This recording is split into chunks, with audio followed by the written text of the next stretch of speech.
నమస్తే అమ్మా. నమస్తే. చాలామంది అనుకుంటూ ఉంటారు, మేము చాలా పూజలు చేస్తున్నాం, నిత్యం భగవన్ నామస్మరణ చేస్తూనే ఉన్నాము, అయినా కూడా మాకు కష్టాలు వస్తున్నాయి, ఎంత ట్రై చేసినా కూడా వాటి నుంచి బయటపడలేకపోతున్నాం. కొంతమంది ఉంటారు అసలు ఎటువంటి భగవన్ నామ స్మరణ కానీ భగవంతుని తలచడం కానీ చేయరు, కానీ ఆ కష్టాలన్నీ మాకే ఎందుకు వస్తున్నాయి అని అనుకుంటూ ఉంటారు. దీనికి మీరు అంటే ఏం చెప్తారు? కష్టము అనేది, బాధ అనేది కర్మ వల్ల ఏర్పడినటువంటి అంశం. కర్మ సిద్ధాంతమే.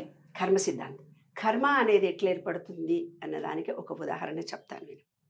కర్మ అనేది ఎలా ఏర్పడుతుంది అంటే, నేను విశ్వ నియమాల మీద రీసెర్చ్ చేశాను, భగవద్గీతలో ఉన్నదే, కానీ నేను సైంటిఫిక్గా చెప్తాను. ఇప్పటి కాలంలో పిల్లలకు అర్థమయ్యేటట్టుగా సైన్స్ ప్రకారంగా చెప్తాను ప్రతిదీ కూడా. ఏమ్మా, మీ కాలంలో ఇప్పుడు సైన్స్కు వైఫై ఈఫై నెట్ ఉన్నట్టుగానే మా కాలంలో సంస్కృతమే ఉంది. దానికి ఆత్మ, పరమాత్మ, కర్మ సిద్ధాంతాన్ని వాళ్ళు ఏర్పరిచినారు. అయితే ఎలా ఏర్పడుతుంది కర్మ అనేది? ఇప్పుడు మీరు అన్నది బాధలు, ఆ బాధలని వాళ్ళు పూర్వకాలం కర్మ అని అన్నారు.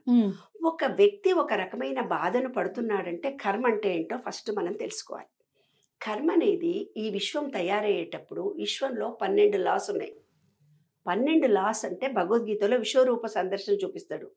విశ్వం విష్ణు చట్టారో భూత భవే ప్రభు అని. అట్లా ఈ విశ్వం మొత్తంలో ఉన్నటువంటి చూపిస్తే, నాయన అంతటా నీవే ఉన్నావు అని కృష్ణుడు అన్నాడు. అలాగే దాంట్లో 12 సూత్రాలను ఏర్పాటు చేసినారు. ఆ 12 సూత్రాలు ఆంగ్లేయులు పట్టుకొని పోయి వాళ్ళు దాని మీద రీసెర్చ్ చేసుకున్నారు. క్రిస్టియన్ దాంట్లో ఉంది, కానీ మన పుస్తకాల్లో ఆ భాగం కొంచెం అవగాహన రాహిత్యం ఏర్పడింది మనకి. మా 60 ఏళ్ల నుంచి, అంటే మా 60 ఏళ్ల క్రితం నుంచే పూజలు అనేది అధికంగా జరగడం మొదలుపెట్టాయి. పూజా విధానము, నేను అంతమందికి ఆ పూజలు చేసిన ఈ పూజలు చేసిన అనడం అంటే ఆధ్యాత్మికంగా మెడిటేషన్ చేసుకునేది ముందుండింది. మెడిటేషన్ చేసుకునే దాన్ని పూర్తిగా పూజా విధానంలోకి మనం మారిపోయాం మనం.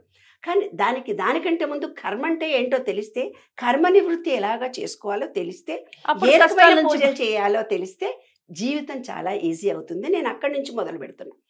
కర్మ అనేది దృఢ కర్మ అని ఒకటి ఉంటుందమ్మా. ఇంకో కర్మ ఏంటుంది, దృఢ కర్మ అదృఢ కర్మ అని 2 కలిపి ఉంటాయి. అదృఢ కర్మ ఒకటి ఉంటుంది, దృఢ కర్మ ఒకటి ఉంటుంది. దృఢ కర్మ అదృఢ కర్మ 2 కలిపి ఉంటాయి మనిషి జీవితంలో. ఏమ్మా, దృఢ కర్మ అనేది ఖచ్చితంగా ఆ వ్యక్తి తాను చేసిన పాపాన్ని తను ఖచ్చితంగా అనుభవించాలి. అదృఢ కర్మ అని కొంచెం ఉంటుంది, కొంచెం చిన్న పాపాలు. అవేంటివి? దాన ధర్మాల వల్ల, జపతపాల వల్ల, గుడికెళ్ళి అర్చనలు చేయటం వల్ల, అంగవికలులకు సేవ చేయటం వల్ల, ముసలి వాళ్ళకి, గుడ్డి వాళ్ళకి, అంగవికలులకు ఎవరికి మనం సహాయం చేసినా ఆ పాపం పోతుంది. అంటే నీకు సంబంధించని సహాయం నువ్వు ఎవరికి చేసినా ఆ పాపం పోతుంది. ఈ విశ్వంలో ఇంకో నియమం కూడా ఉంది. నువ్వు ప్రేమ ఇస్తే ప్రేమ వస్తుంది. నువ్వు ఒక రాయిని పైకి విసిరితే కిందికి వస్తుంది, భూమి ఆకర్షణ శక్తి. దీన్ని ఏమన్నారంటే అనంతము అన్నారు. అంటే ఈ విశ్వం అంతా శూన్యంతో నిండిపోయింది అని అన్నారు.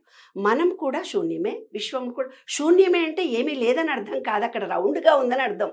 దాంట్లో అద్భుతమైనటువంటి చైతన్య శక్తులు చాలా ఉన్నాయి. అదొక చైతన్యము, దాన్నే వాళ్ళు పరమాత్మ అని పేరు పెట్టారు. పరమాత్మ అని పేరు పెట్టి పాజిటివ్ ఎనర్జీ ఒకటి ఉంది. ఆ పాజిటివ్ ఎనర్జీ చుట్టే ఈ విశ్వం అంతా అన్ని గ్రహాలు. ఇప్పుడు నిన్న వీడియోలు వచ్చాయి, భూమి చుట్టూ ఎలా తిరుగుతుందో వీడియోలు వస్తున్నాయి. ఏం కాదు, ఒక పాయింట్ చుట్టూ గ్రహాలన్నీ తిరుగుతూ పోతుంటుంది, ఓవల్ షేప్లో తిరుగుతుంటుంది. అదొక పెద్ద సబ్జెక్ట్. అది పాజిటివ్ ఎనర్జీ. మనలో చిన్న చిప్ ఉంటుంది ఇక్కడ, మనదో కూడా ఎనర్జీ ఉంటుంది. ఈ ఎనర్జీ ఇది జీరో, అది జీరో, కాబట్టి అనంతం. అనంతం అని ఎందుకు చూపించారంటే, ఈ విశ్వంలో నీ వేసింది పైకి పోతుంది, మళ్ళీ నీ దగ్గరికే వస్తుంది, మళ్ళీ పైకి పోతుంది, మళ్ళీ నీ దగ్గరికే వస్తుంది. అందుకని యోగా మాస్టర్స్ ఏం చేస్తారు, కళ్ళతో 8 ఆకారంలో మీరు తిప్పండి, ఉల్టా తిప్పండి అంటారు కన్నును.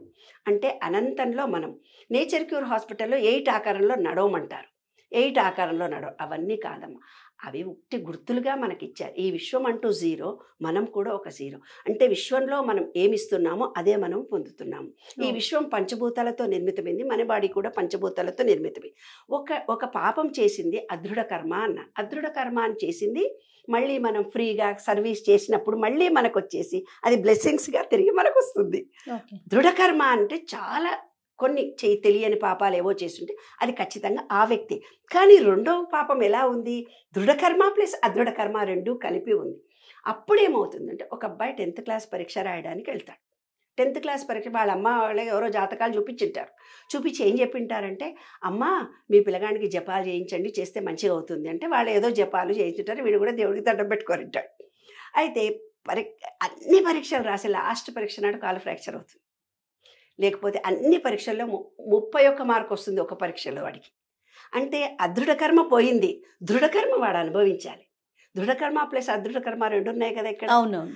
కాబట్టి అప్పుడు వాడికి ఏమవుతుంది, వాడు ఫెయిల్ అవుతాడు. ఎందుకు ఫెయిల్ అయినరా బాబు అంటే లాస్ట్ డేనే జ్వరం వచ్చింది, లాస్ట్ డేనే కింద పడ్డాడు, లేస్ట్ అంతా రాసి ఒకటి మర్చిపోయాడు వాడు. కాబట్టి 30 మార్కుల్లో వాడు ఫెయిల్ అవుతాడని. అంటే దృఢకర్మ అదృఢకర్మ రెండు ఉన్నటువంటి దాంట్లో అదృఢకర్మ మన పుణ్యకార్యాల వల్ల, గుళ్ళు గోపురాలు తిరిగి రావడం వల్ల అది తగ్గిపోతుంది. పోయి ఈ దృఢకర్మ మాత్రం వీడు ఖచ్చితంగా అనుభవించాలి. అట్లా 3 కర్మలు మన చుట్టూ ఉంటే ఆ 3 కర్మలు ఖచ్చితంగా మనం అనుభవిస్తాం. కాబట్టి ఏమంటారు పెద్దవాళ్ళు, ఏదైనా ఇవాళ ఈ విశ్వ నియమాల్లో కూడా కండిషన్ ఒకటే, ఇవాళ నీవేవి అనుభవిస్తున్నావో అది నీ థాట్లో లేకుండా బయట జరగలేదు, అది నీలో వచ్చిన దాంట్లోనే నీవు అనుభవిస్తున్నావు అంతే. దానికి ఒక ఉదాహరణ చెప్తాను. కర్మ అనేది ఎలా మారుతుంది, కర్మ అనేది ఎలా తయారవుతుంది. ఇప్పుడు 3 కర్మలు మనం చూసాం కదా. ఒక వ్యక్తి ఇద్దరు బిజినెస్ పార్ట్నర్స్ ఉంటారు. ఈయన ఆయన ఇద్దరు ఉంటారు. ఒక ఆయనకి ఎందుకో లాస్ వచ్చేస్తుంది. రోజు తలుచుకుంటాడు, అయ్యో మా ఫ్రెండ్కి లాస్ వచ్చేసింది, నేను కూడా బిజినెస్ చేస్తున్నా, ఎప్పుడన్నా లాస్ అవుతానని. ఈ విశ్వంలో ఎనర్జీ లెవెల్స్ మారుతూ పోతుంటాయి. ఎనర్జీ లెవెల్స్ మారడం అనే గ్రహాల గతిగతి అని మన జ్యోతిష్ శాస్త్రంలో చెప్పారు. శుక్రుడు వస్తాడు, శని వస్తాడు, శని పడతాడు రా నీకు, అంగారకుడు మారతాడు రా, శని పట్టినప్పుడు అవుతుంది, లేదా కాలసర్ప దోషం ఉంది, ఇలాంటి మాటలు అంటే ఈ ఎనర్జీ లెవెల్ ఇలా మారుతూ పోతున్నప్పుడు మనిషి జీవితంలో ఒక గ్రహ దశలో పుట్టినప్పుడు ఆ దశ మనలోకి వచ్చినప్పుడు అప్పుడు ఏమవుతుందంటే గ్రహం మారుతుంది. మారగానే అతని మామూలుగా ఏం చెప్తారు మీకు, శని పట్టింది కాబట్టి శనీశ్వరుడి దగ్గరికి వెళ్ళి పూజ చెయ్యి అని చెప్తారు. మనం చెయ్యలక్కర్లేదు, మనమే ఆటోమేటిక్గా శనీశ్వరు గుడికి వెళ్ళడం కానీ శనికి పూజ చేయడం కానీ మనం ఆటోమేటిక్గా చేస్తాం. అదే కర్మ అంటే. ఇప్పుడు ఇతనికి బిజినెస్ పార్ట్నర్లో మోసపోయినాను అని అన్నాడు కదా, వాడు మోసపోయాడు కాబట్టి నేను కూడా మోసపోతానేమని భయం ఇంటర్నల్గా తన సబ్ కాన్షియస్ మైండ్లో పెట్టుకుంటాడు. ఏవైతే నమ్మకాలు విశ్వాసాలు అతని దగ్గర ఉండిపోతాయో అదే ఏమవుతుంది, గ్రహస్థితి బాగా లేనప్పుడు అది జరుగుతుంది. ఈయన కూడా మోసపోతాడు, ఈయన కూడా బిజినెస్లో లాస్ అవుతుంది. ఎవరు చేశారు, ఇతను పదే పదే నేను కూడా లాస్ అవుతానేమో అని ఆలోచించాడు.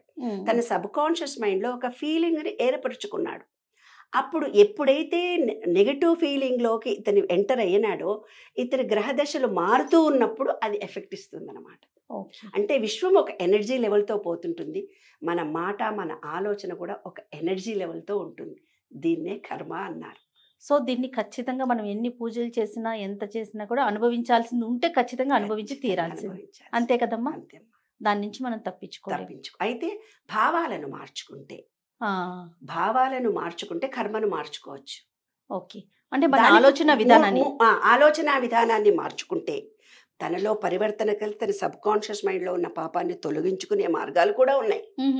ఆ మార్గాల ద్వారా కూడా మనం బయటపడవచ్చు. రైట్. నమస్తే అమ్మ, సంతోషం.